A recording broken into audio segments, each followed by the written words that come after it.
안녕하십니까. 우경 한의학당입니다.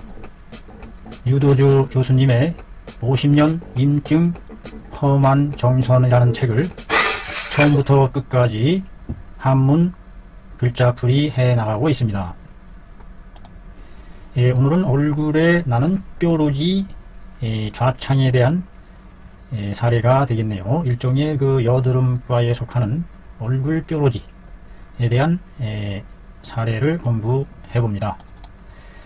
등아무개라는 여자 27세 1995년도에 있었던 일이고, 얼굴에 좌창이 1개월여에 걸쳐서 뾰루지 창상이죠. 좌창 발생했다.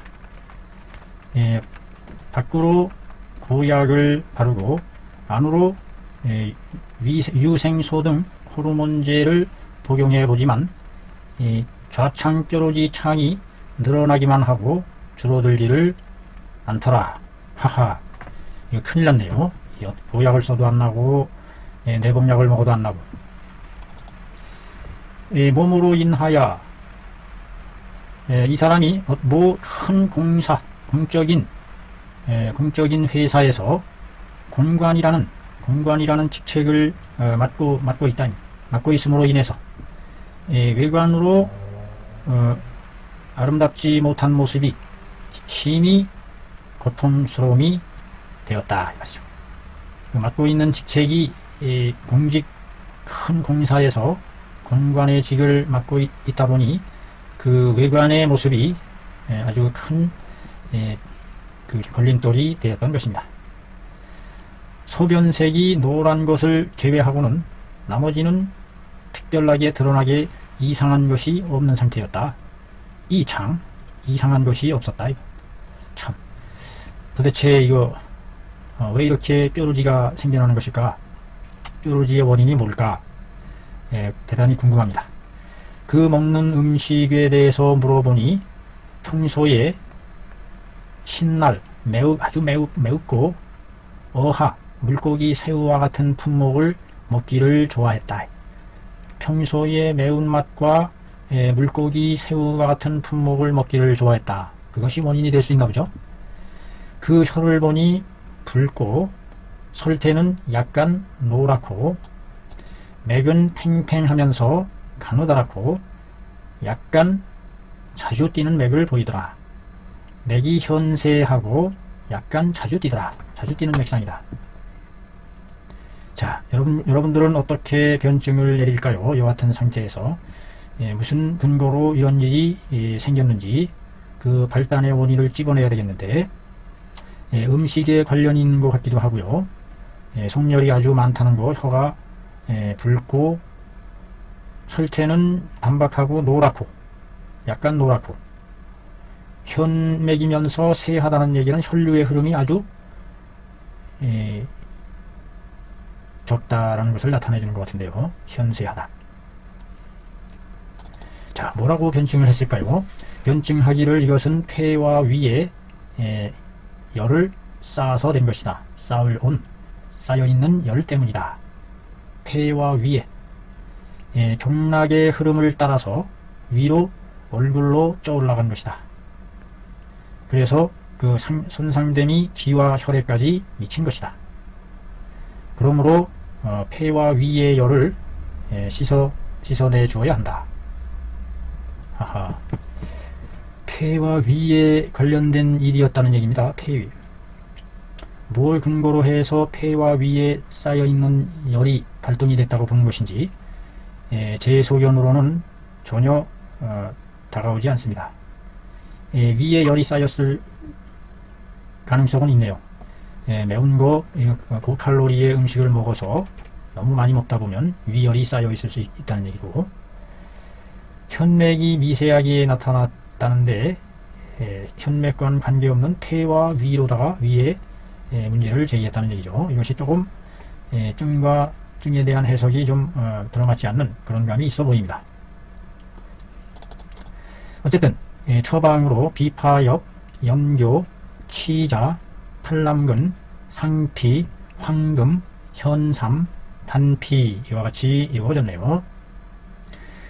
의사가 촉구하기를 매운 음식과 비린내 나는 음식을 먹는 것을 금하고 청담한 것을 먹는 것이 마땅하다라고 권고했습니다.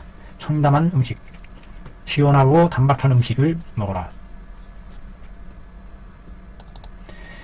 두 번째 진료에서 상방을 7제를 연이어 복용하며 일주 안에 좌창 뾰루지가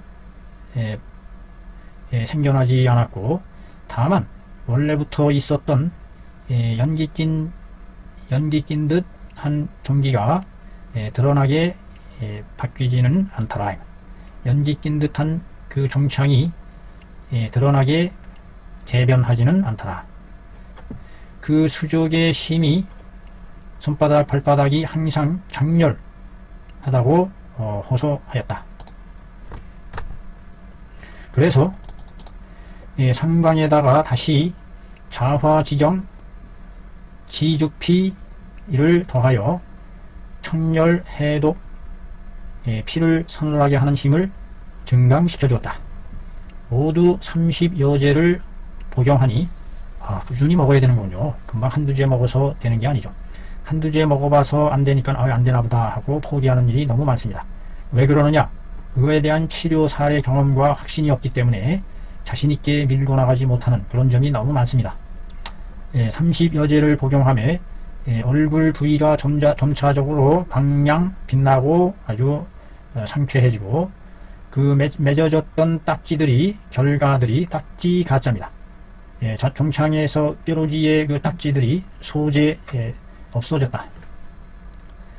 드러나는 증으로 가끔가다 우연히 수면 중에 꿈이 많고 왼쪽 갈비 쪽이 편안하지가 않은 그와 같은 증을 보이더라.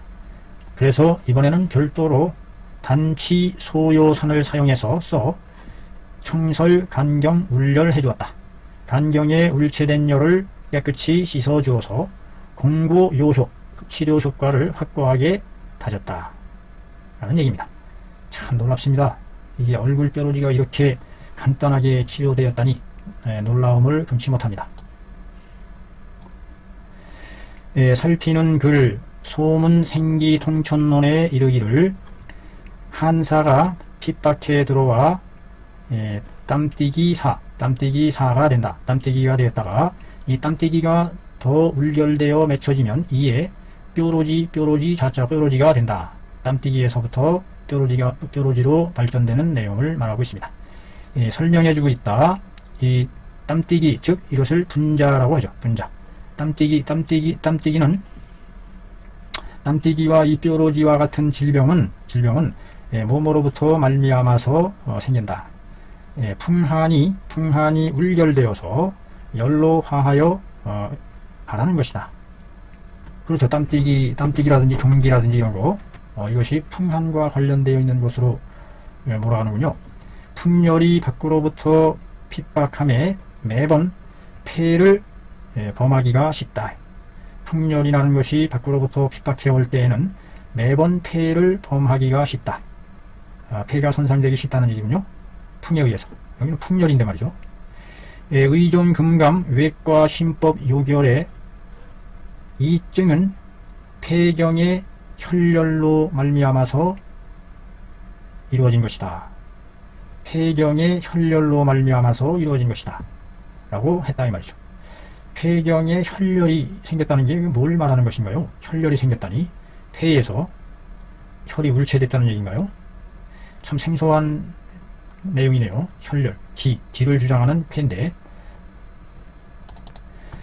자, 본의아는 환자가 평소에 좋아했다. 맵고 물고기, 새우 같은 식품들을 좋아했다. 경전에 이르기를 어자, 물고기라는 것은 사람으로 하여금 열중하게 한다. 그 몸에 열이 적중하게 한다. 열을 불러일으킨다. 열을 쌓이게 한다.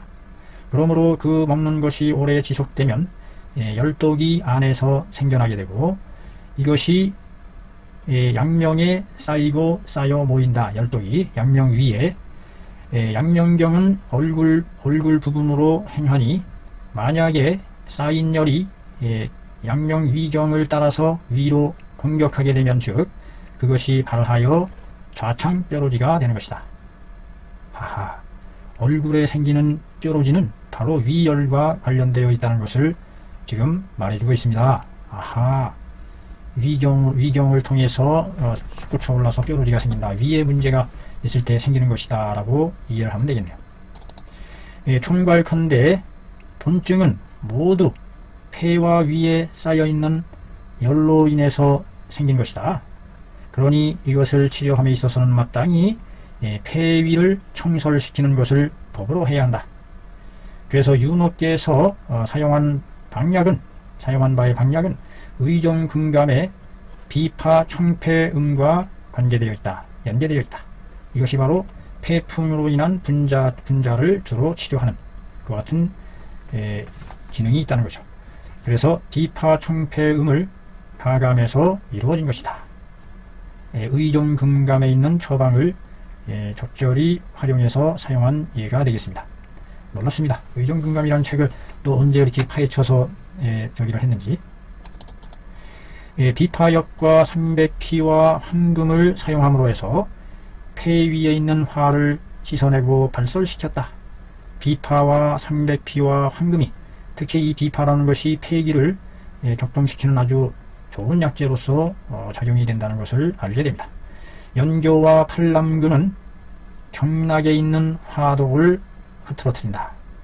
직접적으로 경락에 퍼져나간 화독을 흐트러뜨리는 기능은 바로 연교와 팔남근이 해주고 있다는 것을 말해주네요. 그 다음에 치자는 3초에 걸친 열을 통하게 해주는데 바로 화를 이끌어서 구부리고 구부려 구불구불 아래로 행하게 해준다. 치자의 역할이 통설 3초 하되 3초의 화기를 통설시켜주되 인화 굴곡 하행시킨다. 화를 이끌어서 구비구비 돌아서 장구비를 구비구비 돌아서 끌어내리게 한다.